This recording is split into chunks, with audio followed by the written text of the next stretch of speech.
So guys, welcome to Fanaka. I'm here at the Ruai offices. Now there's an exciting project coming up, but Moses will first of all give you a reason why you need to take your money out of your bank and give it to him.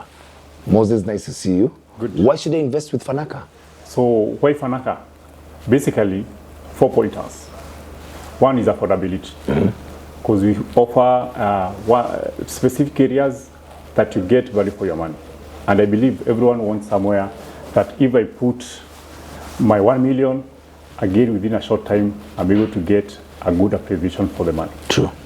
And also when it comes to flexibility, because we offer that, ensuring that you can be able to pay for a piece of land over a period of 6 months. And then when it comes to partnership, we have partnered with banks. Recently we did a memorandum with NCBA to ensure that you can be able to be financed, not just for the plot purchase, but also for the construction of your dream home. Wow. Yeah. Okay. Got that? Fanaka is the name. You're going to find a lot of people want to co-own. Just married, got a new wife, let's buy a plot in both our names, and then things don't go right. Is that an option for you? What's your advice when it comes to co-owning? Good. So the best thing about co-owning is the fact that you're able to bring resources together. Because as you know, investment in land is capital intensive. Yes. So sometimes you might not manage to do it on your own. On your own, yeah. That's why people bring on chamas, circles, partners, they form even a company to be able to bring resources together and be able to acquire that piece of land.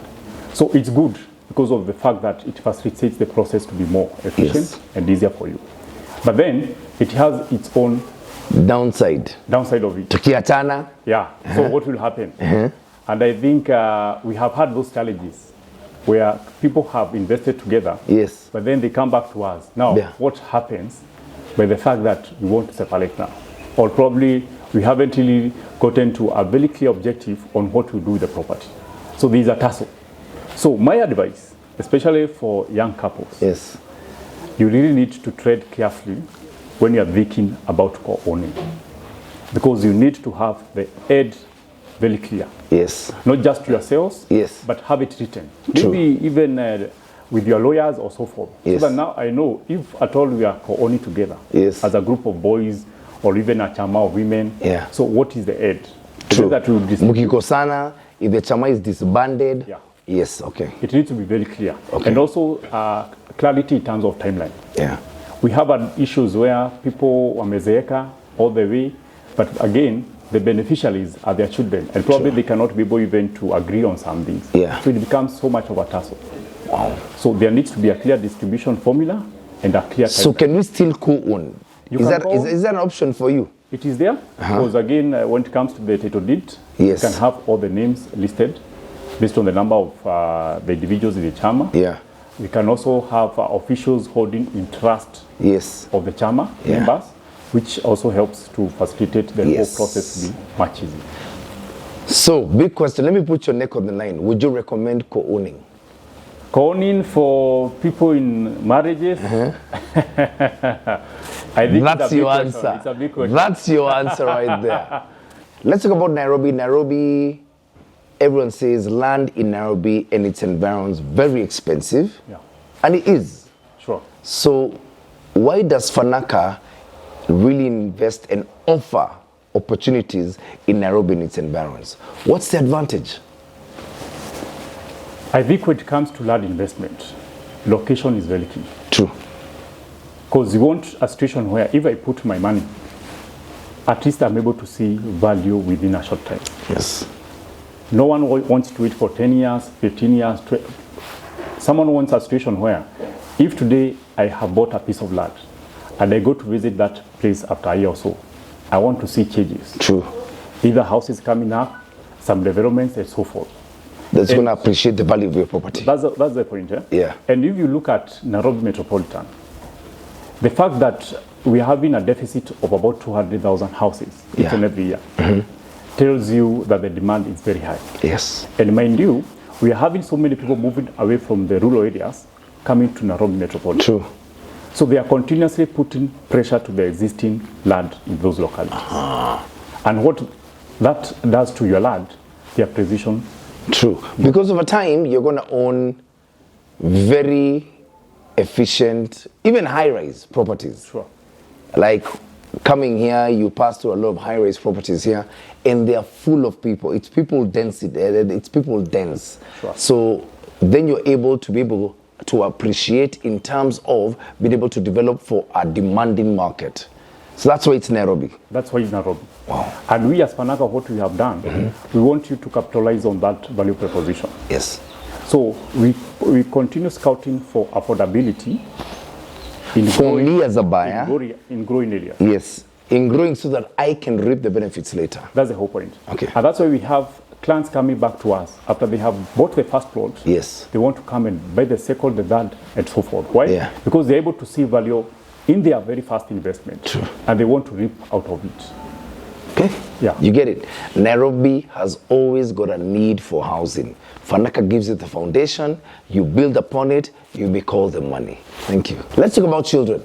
Yeah. I want to invest in a property for my 4-year-old. Sure. Is that advisable? To me, it makes sense. But to you, as a property developer, does it make sense? It does. One, if today you are investing for that kid, it means you are giving them a head start when they become in life, yeah. age. Why? If today you are investing for your 4-year kid, probably for a piece of land going for about 500,000 Kenya shillings, yeah, which you'll get at Fanaka. It means within the next probably 15 years, by the time they are getting to 19 years, the appreciation rate going by about 15% to 20%. If I think of how much it's going to be worth when they are 18 of age. About 10 times. Yeah, 10 times minimum. Probably, about. True. So you can imagine that this person is starting on another level. Yes. And you can imagine if at all you can be doing that after some time. True. Again, doing it severally here and there. Yeah. I'll tell you for sure, you find that this kid, the starting point will be totally different. And I think it's also something I have seen with some parents, even investing, considering to invest for their kids instead of going for the education policy. Yes. Because that makes more sense. Yeah. Because it appreciates in value. That's the whole point. I like what you said, 10 times, by the time they get to 18, it's worth 10 times more. So it'll be worth 5 million for an investment of 500,000 bob. Today. Wow. Invest in your kids. It's always a good legacy because you don't know where you will be in their lives by the time they get of age. So you never know. Will you even be here? Setting them up is the name of the game. Ausio. Kabisa. Amen. There are so many financial products in the market today. Sure. There are bank products, there are fixed deposit accounts, there are government bonds. There's so much I can invest in. If I'm really brave, I can say Bitcoin and metals, precious metals. Sure. Why land? Why do you still insist on land? Why not tell me, take your 10 million shillings, go put it into Bitcoin? Yeah, sure. Why should I take that 10 million shillings and put it in land? Or 1 million shillings? Or 500,000 bob? Why? I think when it comes to land investment, we'll consider it a solid investment. Yeah. Because time has proved that appreciation when it comes to land, it never loses value. True. So at any given time, regardless of the market, chances are high you'll be able to reap more benefits as opposed to high risk investment opportunities that you might get. Yes, they're high risk, yeah. That's the whole point. Yeah. Look at it from this also angle, that I'm investing in something that I don't really have to keep like putting more resources to it. True. It's more, it's less. Sits there and appreciates on its own. On its own. Yeah. So you're having an investment that, again, when it comes to like taking care of it again and again, you don't require an extra cost. True. So land has proven over time to be the ideal thing that you can invest in. And the same way they keep saying, the best investment on earth is earth. True. And they are not growing it anymore. True. We're not making any more. So basically, there's only so much land you can buy. Yeah. And then it's done. It's sold out. Then what? Yeah. That's the whole point. And the population keeps increasing. So there's more pressure on ownership. Okay. That's the whole point. I feel you, I see you. So if you're thinking of alternative financial products, think of land because low maintenance, actually no maintenance, plus they're not making it anymore. Think about that when you're investing in the future. Great. So, Moses, we're here. Someone has invested, say, in their late 20s, early 30s. They are now 65. Sure. When they get there, will they say, thank God I invested in land? Is it a viable investment for retirement? Is it something that can truly help someone be stable in that part of their life? Good.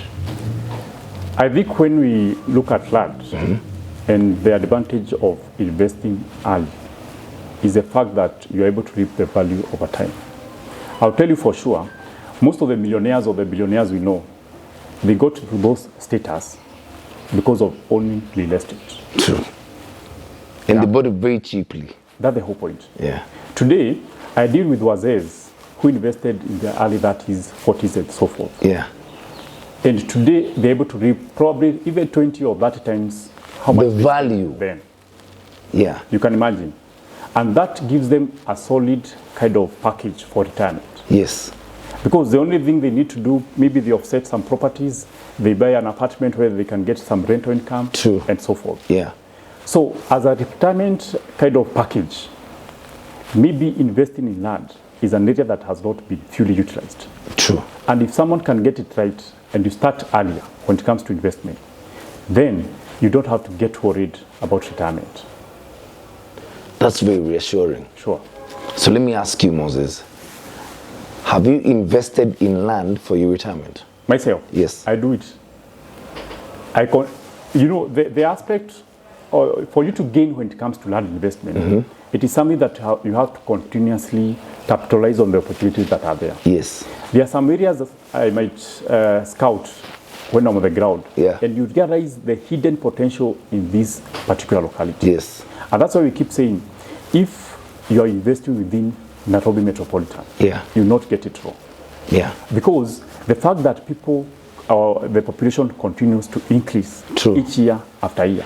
And the capital of Kenya is not changing. That's the whole point. Yeah. And look at it even right now. It's becoming also lucrative to even external foreigners wanting to come and invest in Nairobi. So it's not just about us, the Kenyans. Yeah. It is becoming that much attractive. Yeah. To other investors, be it in the African countries or the European countries. So it means continuously, land within Nairobi Metropolitan will be under pressure. Yes, and so always. And if you're in the right place, you're going to make all the money. Well. Sure. Absolutely. So listen, what Fanaka is doing is make Greater Nairobi part of the inner Nairobi. The sooner you jump in, the better. There's no better value than Greater Nairobi.